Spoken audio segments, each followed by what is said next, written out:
Bonjour les amis, c'est Gilles Mansillon. Je reviens partager quelques idées pour offrir guidance et soutien par rapport à tout ce procédé d'ascension, cette expérience. L'expérience, toutes les expériences que l'on a, qu'elles peuvent être positives ou négatives, doivent nous amener plus près de notre divinité. On doit devenir notre divinité de plus en plus, devenir la divinité jouit de la joie, de la paix, du bonheur, de l'abondance, de la relaxation, de l'amour, de la créativité, de la sérénité. Donc on doit chercher vraiment ce point de liberté. Et c'est important de comprendre on doit pouvoir voir la divinité dans tous les êtres et toutes les choses. Ça permet de voir le beau dans la vie. Et pour ça, bon, on doit chercher Dieu, la source, d'abord à l'intérieur de nous. Hein. Ça ne veut pas dire qu'il n'y a pas des formes de divinité qui coordonnent l'ensemble du tout. Mais enfin, il faut s'occuper de notre propre développement beaucoup plus sérieusement que de penser que au tout. Hein. Le tout, c'est Dieu qui s'en occupe, c'est entre les mains de Dieu. Ça ne veut pas dire qu'on ne peut pas avoir des bonnes pensées, des visions, de cultiver une vision pour le tout. Et donc, ce que l'on doit faire, c'est casser les murs autour de notre cœur, hein, vraiment casser ces murs. On a dû créer des murs, en réalité, parce que tout est toujours disponible dans le moment présent et c'est pas une question de temps, c'est pas une question de notre expérience. Tout le monde a un passé, tout le monde doit gérer son passé, mais personne n'est parfait. Donc ce qui est important, c'est d'arriver à lâcher prise sur ces choses, intégrer, équilibrer, pour arriver à trouver ce point de liberté le plus légèrement possible, hein. On doit gérer de toute manière, tout ce qu'on a besoin de gérer. Mais la chose, c'est que quand on voit, par exemple, on a un désir de quelque chose qui n'est pas pour notre plus haut bien, on essaie de changer donc il faut ralentir le flow, pour ralentir le rythme, pour pouvoir le changer. Mais il y a le danger, c'est de ne pas être sincère vis-à-vis de nous-mêmes en déniant le désir que l'on peut avoir. Donc c'est important de se laisser guider par la source pour arriver à lâcher prise sur tous les attachements et tous les aboutissants. Remettez tous les aboutissants grâce à la confiance et la foi dans les mains de votre créateur.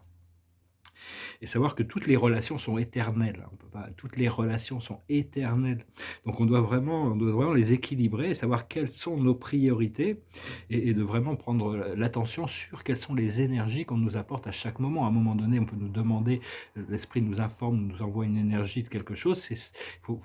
Faut pas essayer de revenir sur ce qu'on nous a l'énergie d'il y a 10 minutes, hein, c'est dans le présent que ça se passe. On devient plus adepte au fur et à mesure que l'on pratique cette connexion au moment présent et ayez confiance sur l'aboutissant que l'on peut donner au créateur. Parce que, bon, c'est clair que c'est une incarnation difficile, mais significative. Hein. C'est quelque chose de parce que, bon, tout ce qu'on appelle la réalité, ça change d'un humain à l'autre. Chaque humain voit la réalité. Même le même être humain, on va voir la réalité d'une manière un jour, et puis on va la voir différemment un autre jour. Mais il y a toutes les promesses du ciel, hein, de toute manière. Le ciel tient ses promesses. C'est juste une question d'accepter de prendre le temps d'accepter la transformation interne. Comprendre qu'on fait tous partie de la source, on est tous une extension de la source. Et si quelqu'un a pu atteindre quelque chose, tout le monde, n'importe qui peut l'atteindre, hein. C'est des modèles de conscience. Tout ce qui a été réalisé par une personne peut être vécu par quelqu'un d'autre, d'une manière unique, hein. Ça fait partie de la grande diversité. Donc, il faut faire la paix avec toute l'obscurité aussi, parce que tout ce qui existe, qui est sombre ou lumineux, fait partie de nous, si on est un avec la source. Donc on doit faire la paix avec l'obscurité et s'occuper de notre propre dessein, de notre propre, apprendre à vivre dans les plans internes. Ça ne veut pas dire qu'il faut négliger le monde extérieur, mais d'apprendre à être plus interne dans notre perception des choses. Et donc voilà, hein, c'est important de devenir de plus en plus proche de notre divinité, accepter que tout ce que l'on vit ici, nos pensées, nos émotions, notre corps physique, n'est qu'une extension de qui nous sommes réellement. Nous sommes tous des êtres divins, souverains, des enfants de Dieu qui sont souverains à l'intérieur du royaume de Dieu. Et se souvenir de ça, c'est important quand même. On a la destinée aujourd'hui, hein, c'est la destinée, c'est la libération. Il y a l'île au trésor.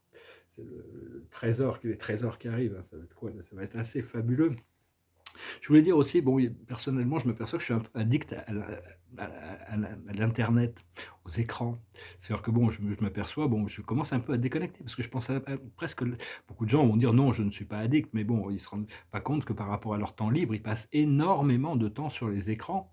Moi, personnellement, c'est YouTube et Instagram qui me capturent un petit peu, mais je passe la moitié de mon temps libre. Enfin, j'ai beaucoup de temps libre, je me suis aperçu qu'il faut que je réduise un petit peu ça pour arriver à trouver plus Et ça, beaucoup de personnes, c'est beaucoup plus que la moitié de leur temps libre, hein.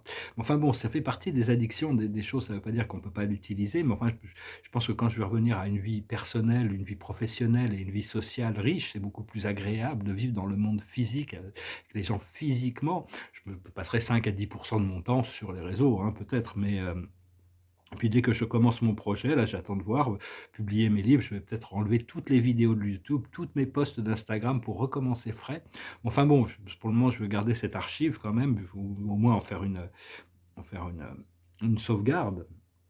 Donc voilà, bah, écoutez, je sais pas, on va voir si vous avez des idées à partager, hein. Je vous remercie. Pour moi, la vie, de toute manière, je dois partager, je partage sur l'art et la spiritualité. C'est les 2 choses qui ont vraiment un sens dans ma vie, hein. Et on se prépare vraiment pour des tas de choses, des relations aussi très profondes, des choses très très très une nouvelle vie, hein. Chacun doit déterminer qu'est-ce qu'il demande à l'univers pour sa vie, et l'univers a les moyens de nous l'apporter, et on est méritant de recevoir ce que l'on demande, hein. C'est juste une question de lâcher prise de l'esprit mental, de tous ces attachements, parce qu'on doit, au plus on a de confiance dans le flot de notre divinité, au plus les choses vont arriver rapidement aussi. Je vous remercie d'aimer, de partager, de commenter, de souscrire, et je vais tirer quelques oracles. Je vais finir avec une chanson. C'est une chanson qui, quelque part, quand on aime quelqu'un et qu'on est séparé, le temps nous paraît long. On se languit de se retrouver, hein. Je peux chanter des Unchained Melody, c'est un peu le même genre de chanson, mais c'est en anglais. Celle-là, c'est une chanson française qui est un peu sur le même thème. Ça s'appelle La Marche des Anges. Je pose la glisse.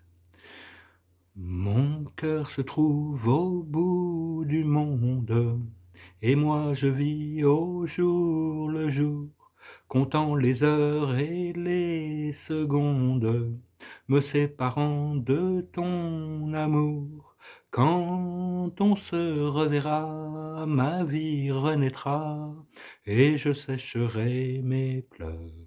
Près de toi, mon ange, près de toi, en trouvant l'oubli des jours désunis, résonnera dans nos cœurs la marche des anges. Pour voir la fin de ma souffrance, je prie le ciel de me guider vers le pays de notre enfance, où tu demeuras m'espérer.